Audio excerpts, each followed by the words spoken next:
What's up, guys? I got Zach here. Today we are going over this article that Zach found. It's called 11 Little Known Facts About Owning a Home. Man, that does sound boring.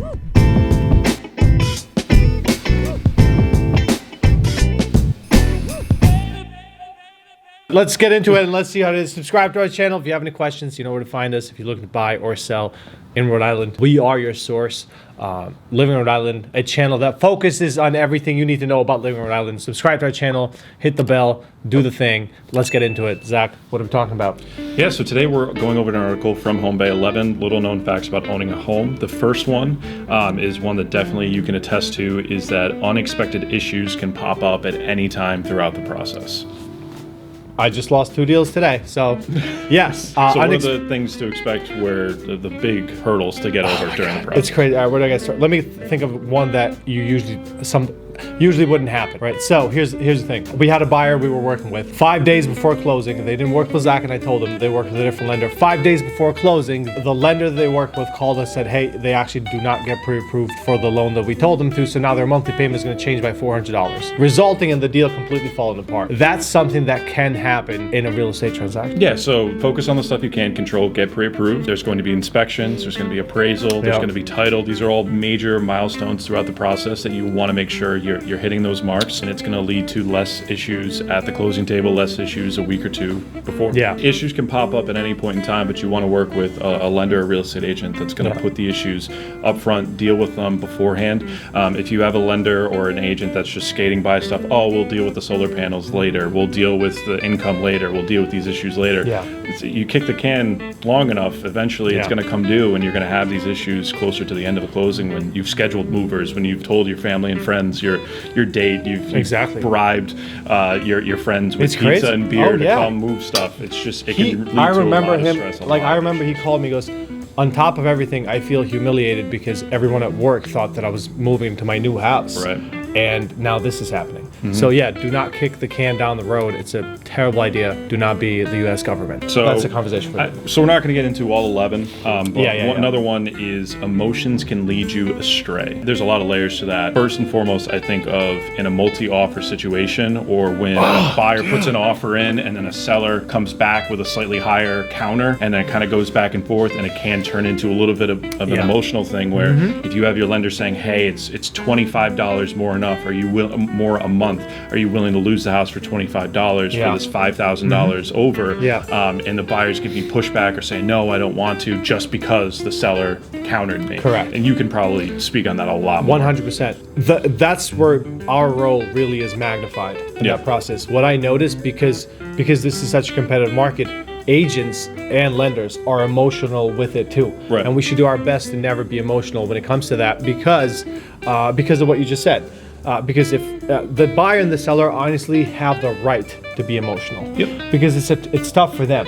We are supposed to be the ones who save the day and guide people in the right direction. We are supposed to be the rational one when things get irrational sometimes, which they tend to do. It's a big transaction. It's usually the biggest transaction that most people make in their lifetimes, with hundreds of thousands of dollars on the line. So it makes sense that they are a little bit more emotional during the process. Buyers are emotionally involved in getting a house, and because of how competitive the market is, they're now not only are they getting a house, but they're paying over what their comfortable amount is. Right. And once they get the house, now they have 30, 40 days to overthink the process, and deals are falling apart. A lot of deals are falling apart, which is catching me by surprise.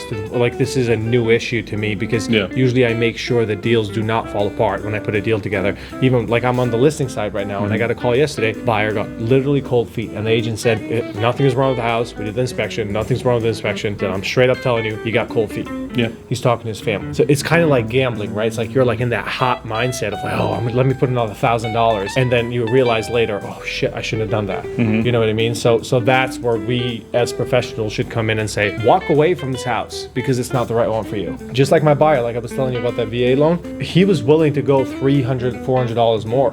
But I noticed that in the things that he was saying and the tonality that was happening, that was not going to be the right move for him. Right. And he was going to regret it if not 40 days later, 6 months later. And I made sure and I literally finished the call and I ended the conversation with him and the lender. I said, you can't buy this house. I cannot consciously advise you to buy this house. You can do whatever you want, but I don't think you should buy this house. Right. And you need to hear this from someone right now, and it's got to be me. Yep. So another point in the article is checking out the area. So seeing what kind of development plans the area has in terms of updating things. So the mom and pop shop's going to be staying long term. Are they going to be building a strip mall down the road, as well as the school systems? What kind of system do they have? How are they ranked in comparison to the other towns in the state? Yeah, that's a good point. We actually have that as part of our presentation. We call it responsible buying, and what that means is when a buyer decides to make an offer with us, we will go not only through comps and say, okay, yeah, this house is fair, but we will do our best to explain to someone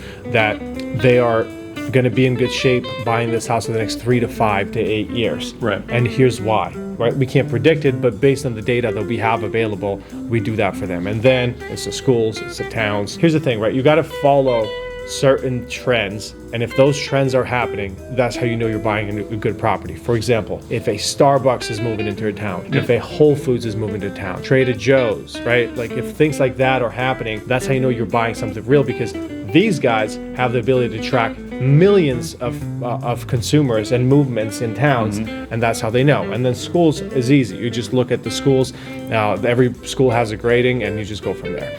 So last point, and I'm sure you'll have a little bit to say on this one as well, is there are alternatives to hiring a realtor. It goes without saying, but working with someone like Albert that will take you through not only the house that you're buying and the ins and outs of the property, but the school system, the overall outlook of what you and your family are going to be expecting if you do end up living in the home, as well as giving you the knowledge of what's a good offer amount, how many offers are going to be on the home, what's realistic to expect in terms of during the process, after the process, just basically everything encompassing it. A for sale by owner right now in this market, if they're listing the property on their own, this is proven. On average, they make $30,000 to $40,000 less after all expenses are paid than if they were listed with an agent. It's just because you have to, like you said, an agent will do the right homework to make sure that you're doing the right things, market the property correctly. The crazy thing is that 90% of agents are worse than for sale by owners, right? So that's where really your problem should be.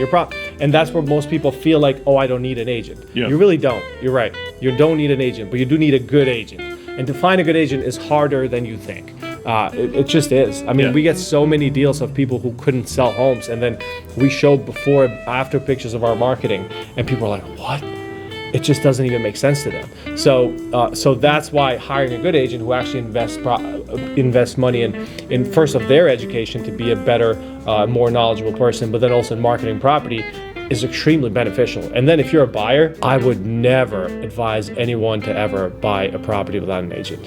We have people who make offers in our listing that are without agents, and it's just brutal. It's like sometimes I feel bad. I'm like, I tell people, please find an agent, because you're gonna be screwed in this transaction. Because if we go this way and I have to represent my client, I have to put them in the best position possible. And you literally are throwing me layup. I'm gonna go 360 on you. Like, it's easy. So it's absolutely crucial that, to me, there is no alternative when it comes to hiring an agent or not, but there is an alternative to hiring the right agent.